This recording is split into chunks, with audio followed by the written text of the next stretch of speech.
Hello everyone, welcome guys. I am Nachiket Ravekar and today we are going to start with the new chapter that is known as electrochemistry. In previous video we have covered ionic equilibrium. In ionic equilibrium the last point which we have covered was of buffer solutions, where we were knowing how to prepare buffer solution. We are knowing how to prepare buffer solutions and what are acidic buffers and what are basic buffers. A quick walkthrough we will have through ionic equilibrium, and then we will move for electrochemistry, because both the chapters are slightly related. Because in ionic equilibrium there are ions which are remaining in equilibrium with each other, like salt ions which are in equilibrium with the solution, and there are weak electrolyte, strong electrolyte. We are having salts like salt of strong base, strong acid. Different salts are there. Those salts we are mixing with acid to give us acidic buffer, and we are also having salt of base mixed in weak base to give us basic buffers, like CH3COOH. CH3COOH, it is weak acid, and salt of CH3COONA is mixed in this weak acid to give us acidic buffer. Okay, and in NH4OH, which is weak base, we are adding salt of NH4Cl to give us basic buffer. And we have also seen we are having salts of weak acid, weak base, and depending upon the dissociation of acids and bases, the acidic or basic nature of the solution depends. We have seen those parts. You can go through the video and you can understand. Now in this acidic and basic buffer, mainly these acidic and basic buffers are used to adjust the pH in acidic range. Means if you want to adjust the pH of the solution from pH of 1 to 6, we use acidic buffer. And when we have to adjust the pH in basic range, like from 8 to 14 pH, the basic buffers are used. Now what happens is we are having common ions over here, which is also known as common ion effect. What is the role of common ion, that I will tell you. Means if we will see for acidic buffer, CH3COO will be negative charge, and 2 ions, means if we are having this solution, 2 ions of CH3COO minus, 1 ion of H plus and 1 ion of Na plus. These ions are present with us. Now when we are having acidic buffer, here I am having a container in which I adjusted the pH of my solution.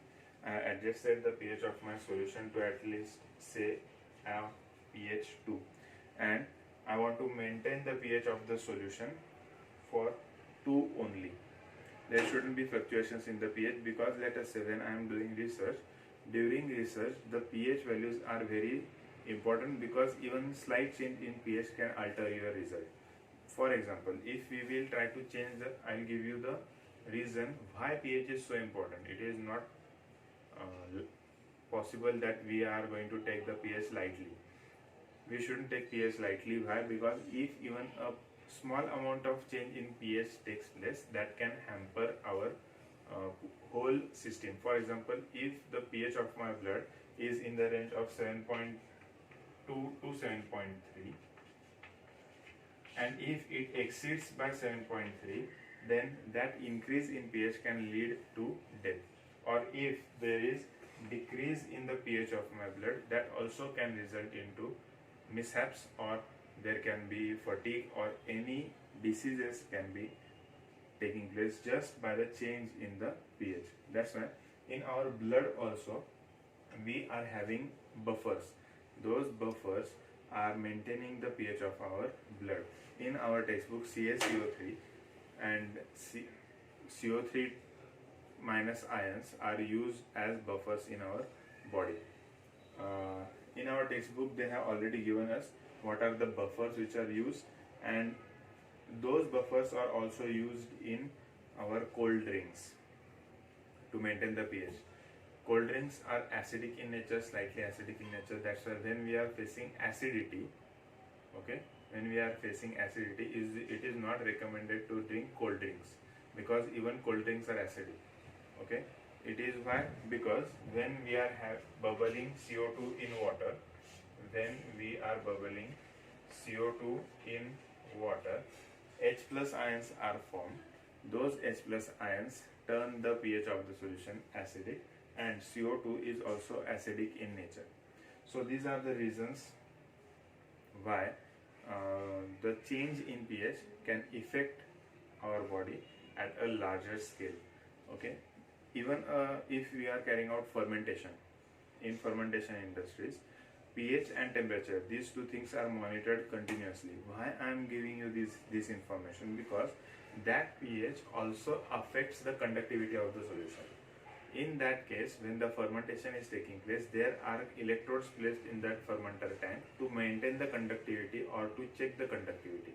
Even a small change in the conductivity or fluctuation in the conductivity can be measured, and preventive measures can be taken over. Because rise in temperature and change in pH are slightly time consuming processes, but conductivity is quick process, means there is quick action can be taken out, and it is more accurate, more prompt. Prompt means quickly you can get the result, or quickly you can monitor the changes. That's why conductance is also checked for that fermentation process. So in that case, these things are related to electrochemistry. That's why I am giving you this brief information or brief walkthrough through the ionic equilibrium. There is one more chapter which is related to electrochemistry, that is redox reactions. That also we are going to revise quickly, and then we are going to move for electrochemistry. Okay, so this is the reason for maintaining the pH. Now if this is the acidic range, I will be using acidic solution or acidic buffer. Few drops of acidic buffer or 1 ml of acidic buffer will be sufficient to maintain the pH. Now 1 ml means what? Let us say it is approximately this much. So 1 ml is sufficient to maintain the pH of the whole solution. Now what happens is, with rise in temperature and change in pressure, there are dissociation of the ions which are present in the solution. Either water molecules will get dissociated, or the electrolyte which I have added in that water will get dissociated. So based on this dissociation, the pH of the solution will change, and my solution is pH sensitive. That's why I have added buffer. Now in this process, when there is change in temperature and pressure, if I will say that there is formation of OH minus ions, those OH minus ions will react with H plus and they will give you H2O, and there won't be any change in the pH of the solution. Okay, means with rise in temperature and the rise in pressure, with change in pressure, there is formation, let us say there is formation of OH minus ions. So those OH minus will react with H plus to give us H2O. Now let us say that there are formation of H plus ions also. So those H plus ions will react with acetic acid and will give you a molecule which is neutral. Means H plus and OH minus ions will be reacting with the buffer ions which are present in the buffer, ions of that buffer solution, and they won't allow the pH to change. That's why they are said as buffer. They act as buffer means what? They don't allow the pH to change. Now if you will say that I have added 1 ml of buffer and I will add 3 ml of concentrated HCl, then will the pH remain same? No. Even buffer has its own limitations. It can maintain the pH up to a particular range only. If exceeded, if the H plus ions are exceeded, then the pH buffer will not act over there. It will be the ions which will be neutralizing the H plus and OH minus ions will be consumed completely, and excess H plus or excess OH minus ions will be present, which will change the pH of the solution. That means what? Small changes can be maintained by buffer. if excess addition of HCl or excess addition of acid or base is done, then buffer are not going to help you with the pH change. Okay, so with the help of common ion effect, the pH or the pH of the solution is maintained and the function of buffer takes place. But if you will go for this reaction, next part about basic buffer. Now, what happens with basic buffer? We are having two NH4 plus ions, one OH minus ion and one Cl minus ion. Now, if we are having formation of few H plus ions, they will react with OH minus and give you H2O. Okay, and if we are having formation of OH minus ions, those OH minus ions will react with nitrogen. I'll write down the reaction over here, like NH4 plus OH minus will give you, I am having 4 hydrogen ions. I'll write down 4 hydrogen atoms over here. These two will combine. Nitrogen is having positive charge, so H will be easily removed. We will get H2O over here, which is neutral, and NH3, which is also neutral. So in this way, the pH of the solution is maintained. This is known as what? Common ion effect. That's why in electrochemistry, these ions are very important. Electrochemistry is found, or it was studied in 18th century when first scientists tried to conduct the current through cables. Okay, when the electricity was understood, or when the conductance of the current was studied, they tried to pass the current through after applying potential difference. After applying potential difference, they tried to pass current through solids. Then they used liquid mediums, and then they used air. When they used air, there was discovery of electrons. Before this discovery, before the discovery of electrons, the people tried to study electricity, which is passed through water and which is passed through solids. But till then, Dalton's theory was in running, and Dalton said that atom is smallest individual particle. Means during the transfer of current through solids and liquids, people were unaware of the electrons or the subatomic particles. But when the electrons, neutrons and protons were discovered, that we have learned in 11, when these particles, subatomic particles, were discovered, then the conduction theories or the electrical conductivity theories were revised and the electrons were introduced in them. Now there are many different applications of electrochemistry. We are knowing gold plated watch. During gold plating, if I want to plate 1 gram of gold on my watch, or if I want to coat 0.56 gram of coating I want on my watch, even that can be done based on the current and the time required. In this chapter, we are going to understand how we are going to use it, or how we are going to use for electroplating part. Okay, so based on that, electroplating can be done. Electrochemistry is used for electroplating or isolation of elements. Okay, in isolation of elements like highly reactive elements like sodium, potassium, which cannot be extracted from the earth's crust. These metals are solid in state. Normally, means if we are having solid sodium metal, it is solid in state. But if we are exposing that sodium metal in open atmosphere, it reacts with moisture of air and burns itself. Okay, and there is highly explosive reaction. So if I want to extract sodium as if of iron we all know iron is extracted from iron ore, which is Fe2O3 ferric oxide. Fe2O3 is reacted with coke and fluorspar or flux. That flux reacts with the ore and we get pure metal, and this process is carried out at high temperature.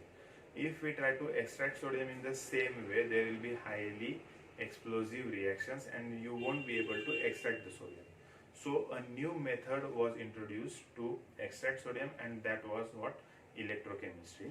And from that electrochemistry, electrochemical and electrolytic cells, these two cells were there.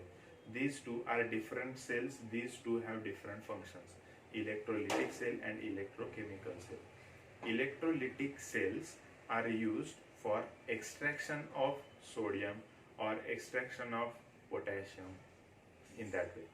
And we all know the uses of sodium and potassium in our day-to-day life, because in our nervous cell it is very important. Electrochemistry, we all know that there is transfer of current through our nerve cells from one end to another. Means if I am trying to pinch my arm over here, the sensations will pass through nerve cells to my brain, and from brain to my nerve cells again. So this transfer of signal is in the form of electrical impulse. We all know that. Now if I am having this cell, let us say this is my nervous cell, and there are tentacles at the bottom.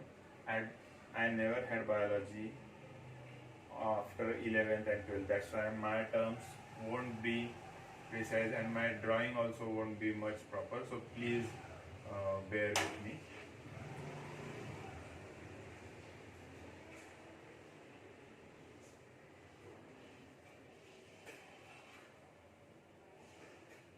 Now let us see. For me it is what? My nerve cell. Okay, I am bad at biology and worse at drawing. So let us say this is my nerve cell. In this nerve cell, what happens is there are small gateways for the ions to pass through these cells. Let us say here we are having gateways for the ions to pass. Means if I am having 3 Na plus ions outside of the cell and 2 K plus ions inside of the cell, you can see that there is formation of an potential difference over here. Okay, there is K plus and 3 Na plus ions, means there is formation of a potential difference. My now nerve cell has become partially negative and the surrounding is partially positive. Correct? So this change in difference and this exchange of potassium and sodium through nerve cells result into formation of potential difference. That potential difference results into formation of an electrical impulse, and that electrical impulse is passed through top to the tail of the next nerve impulse to the next nerve. So in this way, if we will try to add them in a loop, the signal which is passed through one cell will pass through the top to the tail of the next nerve cell. So in this way, the potential difference is generated over here, and this potential difference lead to the transfer of information or transfer of current or impulses through our body. That's why K plus and Na plus ions are very important in our body. That is biological importance of our potassium and sodium. One more thing, whenever there is decrease in concentration of sodium and potassium, there is always a possibility of fatigue, or you can collapse down, brain functioning goes wrong, control of brain over the body is reduced, and the signal transfer does not take place. That's why whenever a person collapses in hospitals, doctors put saline. In that saline name itself tells you that in that water there will be salts and energy, for energy boosting there will be sugar present in that saline. So in this way, in saline also we are having electrolytes present. These are just general applications which I am trying to tell you of electrochemistry.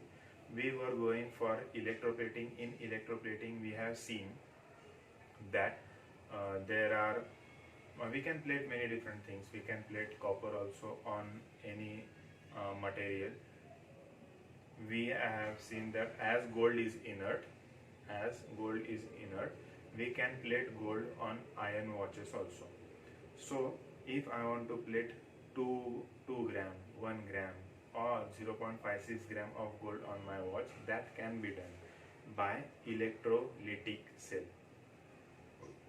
And there is one more type of cell, that is electrochemical cell.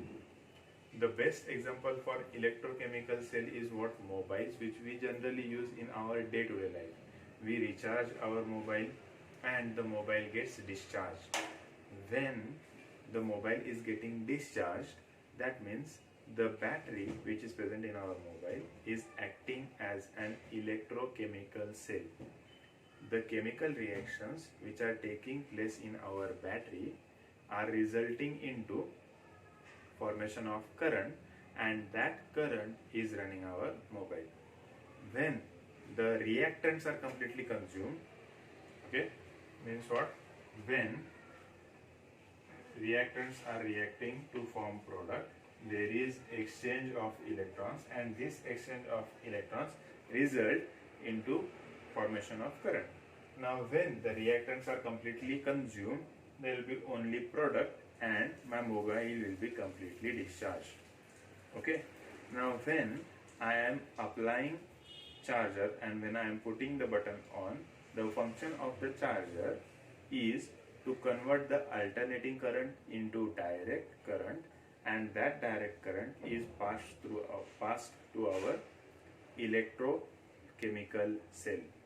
But what is done over there is charge difference. Plus minus potentials are given to our mobile. If you will see properly to the charger, you will find out that there are small plus and minus charges written over there, or they have each the plus and minus charges on the charger. Why this charge difference is there? Because when we are charging our mobile, that battery acts as electrolytic cell, and the reaction is inverse. The product which was there, that product then again reacts to form reactant. Our mobile gets recharged, whole juice is again extracted, and when we take off the charger, this reactant goes to product, and in that way there is continuous electrolytic and electrochemical reaction taking place in our mobile, in our day-to-day life. One more example of that is what? Our car batteries. These cells are known as rechargeable cells, are known as secondary cells, and primary cells are known as dischargeable cells.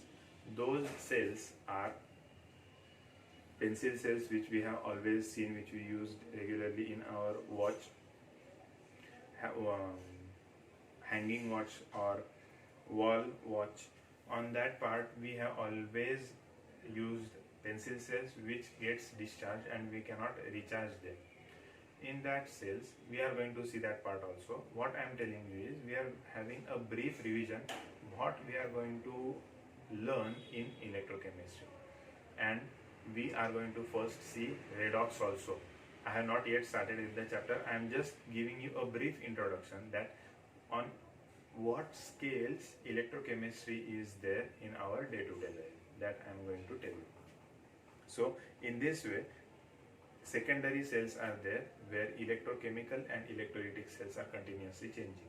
In our car batteries also, when our car batteries or bike batteries gets discharged, we go in service center and ask them to recharge our batteries.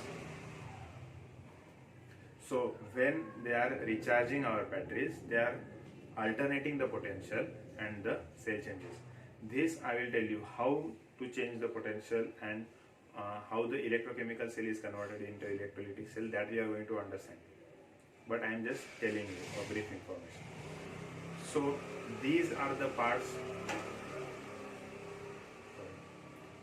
These are the parts which we have seen or which we are going to learn in electrochemistry. And the most important part is what we have to understand is about the redox reaction. In redox, we all know that at the starting of the redox, we are having few constant charges, means ions with constant charges. For example, CO3 will have 2 minus charge on it. So this charge is its oxidation state. It is -2. Okay. Then we are having SO4 2 minus. So it is also having negative charge. Means these charges on the ions give their oxidation states. NO3 is having -1 charge. CN is having -1 charge. Means these charges give their oxidation states. Why are we going through the oxidation states? Because when we are going to see Nernst equation in this same chapter, in Nernst equation we are going to need these charges. That's why I am giving you this chart of the charges. Then we are having Cl having negative charge, Cl, Br, I, these all are having negative charges, SO4 2 minus, CO3 2 minus. Then we are also having sodium and potassium which are having +1 charges. Oxygen generally shows -2 charge, O2 minus. Hydrogen will have +1 charge. These charges are constant over here. We are also having calcium which is having +2, magnesium which is having +2 charge. So these charges are very important. You can make a note of these charges, and then we will be moving for the next part. So based on these oxidation states, we are going to understand about we are going to need these in Nernst equation. So I hope you might have understood the introductory part of electrochemistry. Now we will be seeing what is the difference between electrolytic cell and electrochemical cell in our next video.